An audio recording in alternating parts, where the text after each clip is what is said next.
The Washington Commanders might have just built the most dangerous defense in the NFC.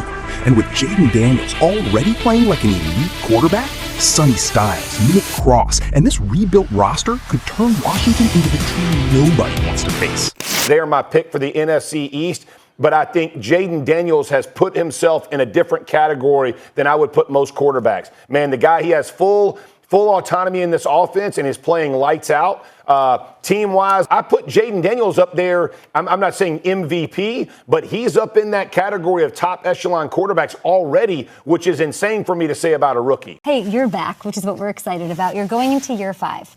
And, you know, you haven't gotten a chance to play at Northwest Stadium yet, which is amazing. And I know that people are going to be asking you for tickets and all of that. Who's most excited to have you in the building to watch you play? I think a lot of people from my church, they never thought that I'd actually come back home because they're avid Commanders fans. We used to always watch the games together and everything. And it's one of those things where when I came home, you know, my mom was happy. My parent, you know, I called them. I was like, you know, how does it feel? I was like, I guess I'm going to come back and move into the house. And they're like, what do you mean? And I was like, you know, I'm coming back to D.C.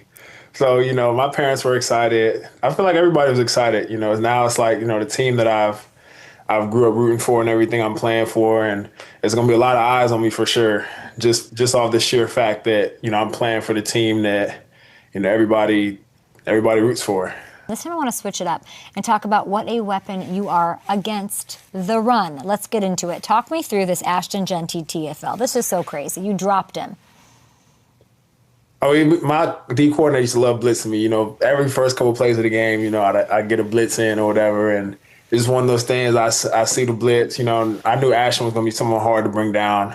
You know, I watched his tape in college. You know, low center of gravity, strong guy. Yeah. Just, you know, got to get low and make sure that, you know, you run your feet on contact and go from there. How tough is it to bring him down? I imagine pretty tough. Yeah, because I mean, he's a stocky guy. You know, stocky guy, his feet turning. You know, strong, physical runner. So you know, when guys are lower to the ground, you got to make sure to get lower than them and make sure to run your feet. So you know, he's definitely gonna be a special player in the league for a lot of years to come. Now you get to do that to Saquon twice a year. How fun is that? Oh, it's gonna be fun for sure. You know, Saquon's definitely, you know, one of the best backs in the league. Someone who can do it all. Who's powerful, fast, explosive.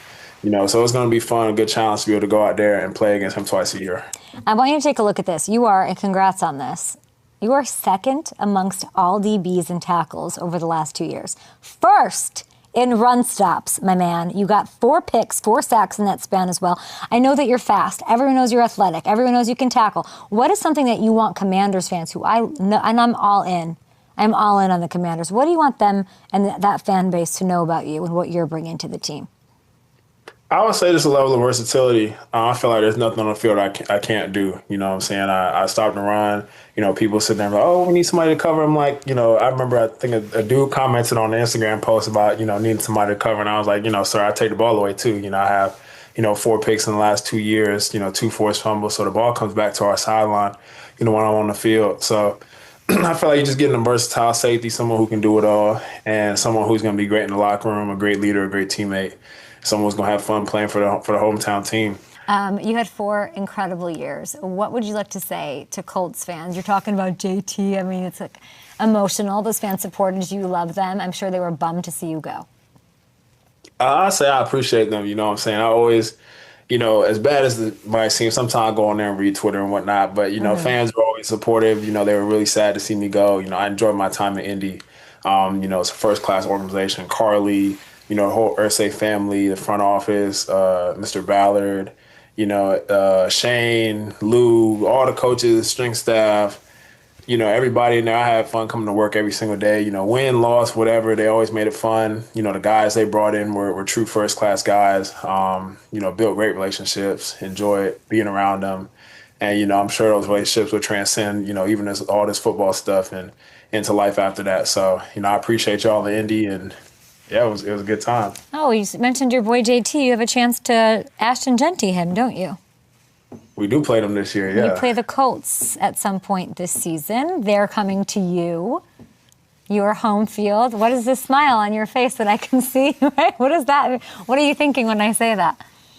I mean, it'll be good. You know what I'm saying? It's different. I feel like going against them in practice as opposed to going this in the game. You know what I'm saying? So it'll be fun to see. You know, I was actually with, Josh Downs this weekend and Ant Gould and all of them. So we went to the David Benavidez fight out in Vegas.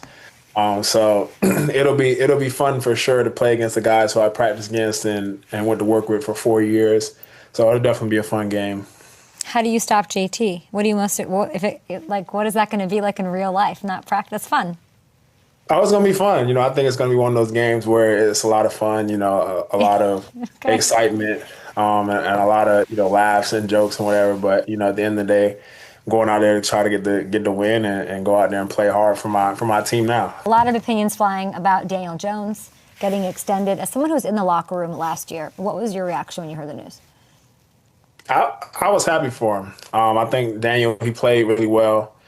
Someone who, he's super gritty, hard-nosed, blue-collar type of guy. Came to work, wasn't entitled. He came out there, he made all the right throws, made all the right reads, was a true professional.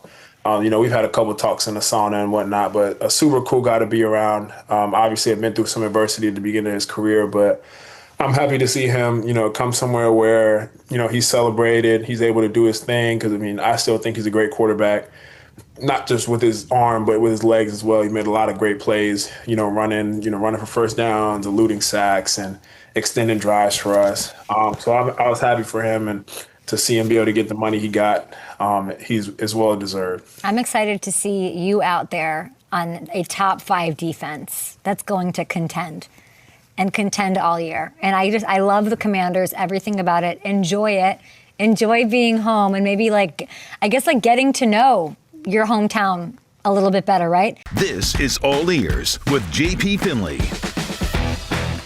What up, everybody? Welcome into All Ears. Listen, the draft is over. Free agency mostly over. We've arrived at a time where we mostly know what Washington's 2026 roster is going to look like. It's time to figure out how all these new pieces will fit in. My name is JP Finley. Welcome to All Ears. They've got plenty of depth on the O-line. Now we're going to go from the O-line. We're going to keep it with the big guys going to the defensive line.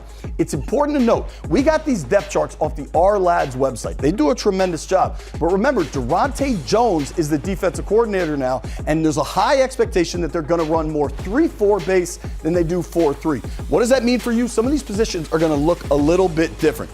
But when you kind of project out the starters in their base package, Tim Settle was drafted here. They brought him back this offseason. That's a big fella that likes to play right on top of the football at the nose. That's why they brought him in. Daron Payne, going into the last year of his contract, will be looking to have a big season. And then Javon Kinlaw, who was a major free agency acquisition last season. There is a lot of beef right here. Johnny Newton's still involved. Charles Omenihu is somebody they brought in. You got Dietrich Wise, not only a fencer, but a heck of a good run stopper. It's going to be really interesting to watch how this shakes out, because now you've also got to consider kind of these outside linebackers in a 3-4 scheme that are also mostly primarily pass rushers, starting with Odafe Oweh. They just gave him $100 million. They gave him serious money to come over from the Chargers. They want double-digit sacks from this man. Calebon Chason they brought in from New England. He almost won a Super Bowl, had a great season last year. They're hoping for more of that. Dorance Armstrong, I think a lot of this defense could hinge on Dorance Armstrong. If you remember, he was brought here as a free agent 2 years ago, the first year of the Dan Quinn and Adam Peters regime. Last season, DA was off to a hot start. He got injured probably in October or so, but he was playing great football. If he comes back fully healthy, watch out for Dorance Armstrong. Then we got another rookie, Joshua Josephs. He's got the 84-inch wingspan. I do not. He does, coming out of Tennessee. It's going to be exciting to watch him play, and we'll see how the rest of the roster kind of lines out here. They're going to want real production getting after the quarterback out of that outside linebacker group. Inside linebacker. This is where fans should be wildly excited. It starts with this man, the number 7 overall pick, Sonny Styles. The conversation's already going on. If he's going to have the green dot on the back of his helmet, does that mean he's going to be the defensive play caller in the huddle? There could be a lot for a rookie, but if there's one that could handle it, it would be Styles. They also added Leo Chenal from Kansas City, super athletic. I mean, these are two of the best athletic linebackers in the NFL, period. Frankie Louvu's role is going to be interesting. I can see him more as an outside linebacker, rushing a lot more often, but this gives Frankie a lot more versatility something he thrived in that first season. Jordan McGee, this one's going to be interesting because before they drafted Styles, a lot of people thought McGee was finally going to get his chance. He mostly sat for 2 years behind Bobby Wagner. Then Wagner wasn't here, but now Styles is here. So McGee's still going to see the field, plenty of special teams opportunities, along with the guys. Nick Bellore is a special teams monster. Make sure you check him out on the NFL Stock Exchange. Dude, few people do the legwork you do going into the draft. I saw you at the Combines probably the last time we talked. Now that the draft is done, how do you think Washington did? Washington got one of my A's in this draft. I think I gave out 5 A's, 1 A+ that went to the Cleveland Browns because I liked how they, were wheeling and dealing a little bit and still got a really good draft haul out of it. But I thought the Commanders did great. I felt as though they navigated this thing correctly. At number 7 overall, that was a spot where if they were going to get more premium draft picks, that's where you trade down. But there were only a handful of players that I would have been okay saying, all right, yes, stick and pick at 7. And Sonny Styles was one of them. I think that he changes things on their defense. He's a total centerpiece for them moving forward. It frees up Leo Chanel to do exactly what he did best in Kansas City and then some. It frees up Frankie Louvu as well. It gives him that speed at the second level that they really needed. And then speaking of speed, getting Antonio Williams, I know that we all sort of focused on, like true vertical type of speed receiver to complement Terry McLaurin. I think that Antonio Williams does that as well as somebody who's got that speed underneath for a lot of yards after catch opportunities. Getting a player like Joshua Joseph, who's got a ton of talent, he just wasn't super consistent with what he was doing. But hey, to get him in the 5th round, to me, it's huge value. I think Katron Allen's going to be a good rotational player for them in that backfield as well. Matt Goldman could be a starting center for them at some point in his career with Washington. And so not a lot of picks, but I felt like they did excellent with the amount of picks that they had. Are they going to be able to get elite difference makers at every spot that they needed to? No, but they made changes, which I think was very, very important in a lot of these areas. You look at the pass rushers, okay? They've got new pass rushers in there. There's an idea that they should be better in that category. I love what they did at the second level. They just were not fast enough, and they were not good enough at the second level last year at the linebacker level. Made big changes there. Secondary, you brought in Nick Cross. You brought in Amik Robertson, which I think are correct additions for you. You're hoping that Mike Sanders still bounces back. You're hoping that Trey Amos takes that next step for you. And so when you look at this roster, especially if you're saying, hey, Jaden Daniels is going to be fully healthy for this team, this Commanders team competes, right? you're back, you should be back where you were 2 years ago, being able to compete against the best in your division and the best in the NFC. So to me, if the NFC is one of those conferences that it's tough. It's tough sledding in the division, obviously, as we know, but just everywhere around the NFC, it's tough. There's a lot of good teams. But to me, Washington's one of them. You should be back in that playoff conversation again this year. Yo, mic check 1 to 2, -1, -2. Game over for this video, folks. Smash that like button, drop a comment, and subscribe to stay in the huddle for more. This is NFL Madness, bringing the heat and signing out.